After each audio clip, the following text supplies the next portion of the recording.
Finally, in the summer of 2000, sea trials began. Everything from then on was up to Keiko. The difficult promise to give him the choice of freedom had been kept.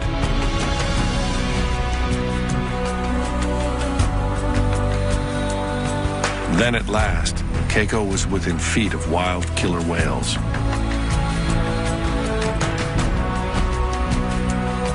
He seemed enthusiastic at first, but then experienced what might have been shyness or fear and turned back.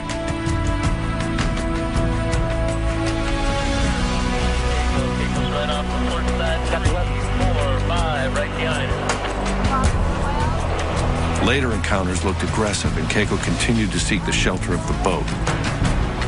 Right there, Chad. Right there.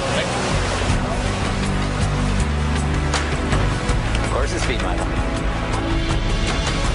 Over 3 summers, Keiko continued to approach passing whales, spending more time with them, possibly learning their ways. Then in 2002, after watching a pod feed on herring, he simply swam away in the proximity of whales. For over 2 months, Keiko was tracked by satellite. His course revealed no details about his experiences in the wild, but he emerged 1,000 miles away, sufficiently fed and unscathed. An enormous success.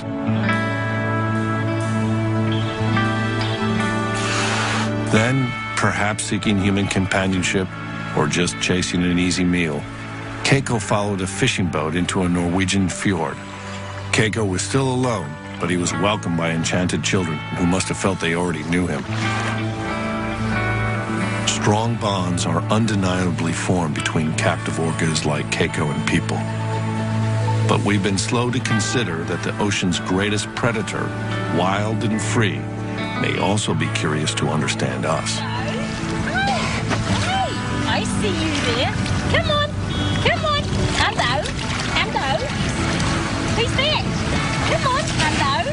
What you doing? What are you doing? And I said, oh, you got. Do both of these whales take interest in your boat?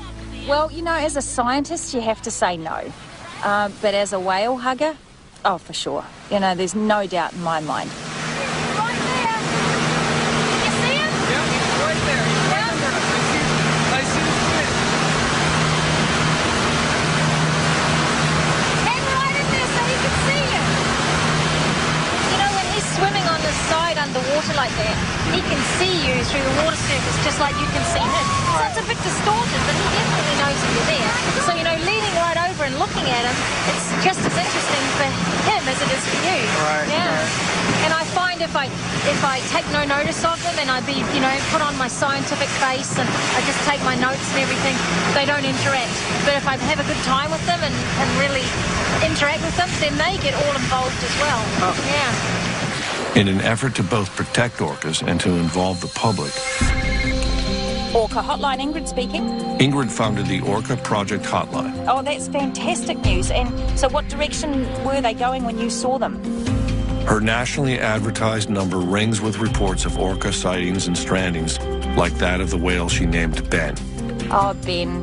He stranded in 1997, and I knew him before the stranding, but when you're involved with an animal at that sort of level, there's just something about it, you know, and they look you in the eye and they're at your mercy to rescue them. And with Ben, we had an overnight ordeal, and then we rescued him, and the next day he was back with another group of orca, which was just incredible. But a year later, he got run over by a boat, and it was just tragic. But a year later, I found him, and his dorsal fin, the back half, had completely collapsed and folded over. So now he's got this funny little fin where bit sticks up and the rest folds down. But he survived, and he's very cautious of boats now. But he'll still come over to my boat. I think that by showing people the variation within the individuals, it makes the animals a little bit more personable, if you like. If somebody can call me up and say, hey, I just saw Ben, it gives them a little bit of a stake in Ben's life. And so hopefully, you know, they'll slow down their boats, they'll drive a little more respectfully.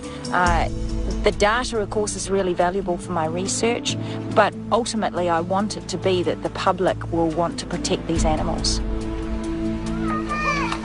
Keiko, however, was at risk of being loved too much by a well-meaning public. The Norwegian government passed laws to protect him, and the Free Willy Keiko Foundation and the Humane Society of the U.S. agreed to continue his care. He arrived in Norway, obviously having fed himself at sea, but without fish in the fjord, concern grew, and the decision was made to begin feeding him again. Keiko had everything he needed, except the company of his own kind. In 2003, after more than a year in Norway, at age 26, relatively young for a male orca, Keiko took a final breath and died from a pneumonia-like virus. His burial was the last outpouring of affection for the whale we thought we knew and who had done everything we asked.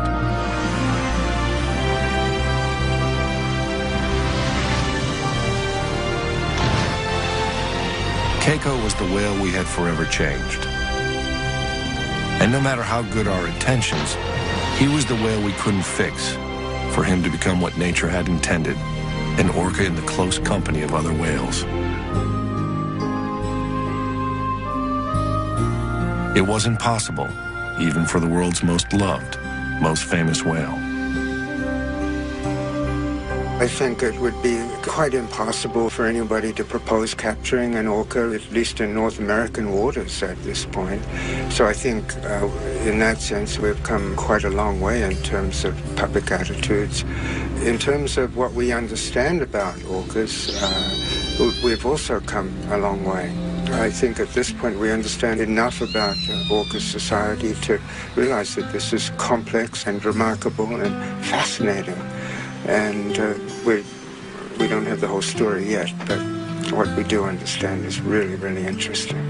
The debate about returning captive orcas to the wild and keeping them in captivity continues passionately, especially as we learn more about them, and continue to discover that there may be few other species more like ourselves. There do still remain countries tolerant of capturing orcas, but in most of the world, any up-close, hands-on contact comes when a whale ends up on the beach, stranded. Ingrid Visser is again changing what we know. You know, there was a lot of controversy, and there still is, about saving stranded whales and dolphins. People say that they have crushed internal organs from sitting on the beach for so long, and then other people say that they're no longer viable. The stress hormones and all of this sort of thing, that these animals can't reproduce, and that they're basically a drain on society if you put them back, because they're going to be eating fish and contributing nothing. So Miracle, she's stranded. She was rescued, and then I saw her again after the rescue 3 years later. And then about 5 years later, she had her first calf, and that calf is called Magic. So it was really, really incredible to see Miracle, who had this stranding event, been rescued, and then had her very first calf, and the calf has survived. So yeah, magic it was. How cool is that? Wow.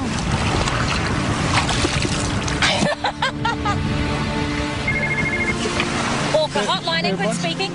In the middle of her research, Ingrid gets a call that a small female orca is stranded on an isolated beach in heavy surf. She and the team rush to assist. She's somewhere on this bit of coastline here. We're not sure exactly where, but this area here, these lines on the chart are marking that it's really rough and surf breaking. So we're kind of hoping we'll be able to pick her up and move her by tractor and trailer somewhere into here. Okay, well, let's do it. Time is critical in a stranding rescue, so Ingrid and Jean-Michel will fly directly while the team drives the 5 hours to the site. New Zealand's hills are bordered by a twisting 9,300-mile coastline. Whale strandings are fairly common, but successful rescues are not. The orca was first sighted around 1 o'clock by some hikers in a very remote part of the west coast, west of Auckland, tossing and turning in the surf. We ultimately got to the beach, and indeed, this young female, a little over 3 meters long, was very badly stranded. So when we actually first saw her, of course there's just the natural emotions of just wanting to break down and cry and knowing that she's away from her family and knowing that she has no idea if we're people that are going to help her or hurt her. But help comes by digging holes for her flukes and flippers to relieve the discomfort, then keeping her skin moist.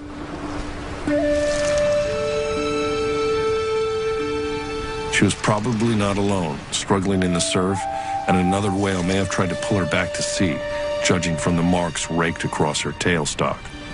Ingrid names her Reiki. Most important to her survival is keeping the young whale hydrated after hours of stress on the beach.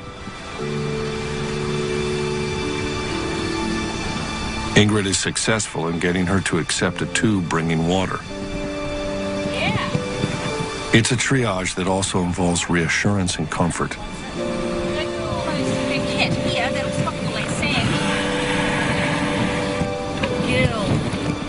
Even with expert care under changing conditions, it's believed that an orca can survive only about 24 hours out of water. Hopefully, she'll be okay, and hopefully reunited with her pod. She's a young female, needs her family.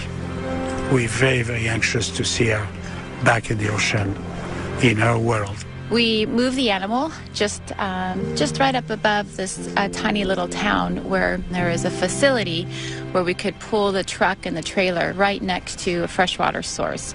So we had a hose where we could water her down, and we had an ongoing watch throughout the night. But finally, by 4 a.m., we knew it was time for Ingrid and Carl and the team to discuss what the options were to get her back into the water. There is her family. Carl and I have done orca strandings before, where 2 hours after we released the orca, it met up with its family. So it can be a long way away, and the animals will return if they hear her, but they won't be able to hear her calling if she's inside here over the bar with the surf. But then if we take her to the other coast, it's 100% guaranteed she won't find her family immediately. That's the worst con for both scenarios, is that where is her family? I defer to you more often than not, biological, in terms of your knowledge of the animals. In terms of running operation, staying here and releasing here is, as you can appreciate, by far it's the much most appropriate thing to do. It is definitely, but for her, I think it's better to have her on the other coast. And she knows very well that pods here off the North Island will visit the west and east coast frequently. So she felt confident putting this animal in the east side of the country, that there is a very good chance that this young whale will hook up with her family in the near future. A decision is made to move Reiki to the east coast, and the team prepares for what must be done to save the whale. For the heart monitor, we put it on early in the morning, and Ingrid wanted to keep track of her heartbeat throughout the rest of her time on the flatbed. It's becoming clear to the team that a positive outcome for the rescue is not guaranteed. Let's go, Cal.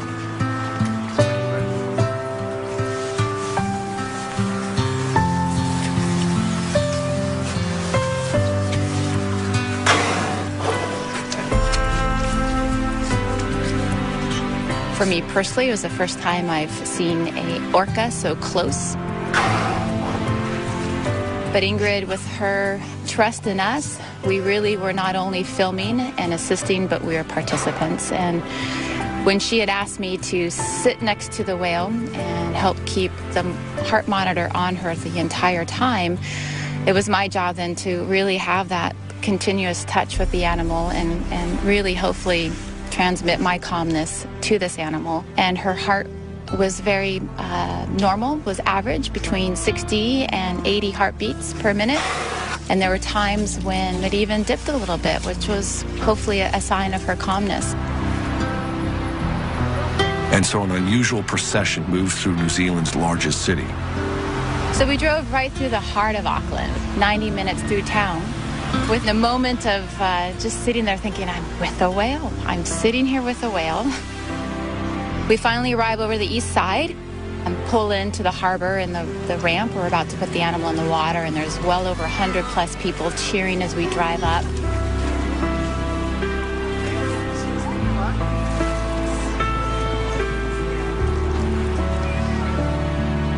The whale is gently rocked into the water, but is disoriented from the ordeal.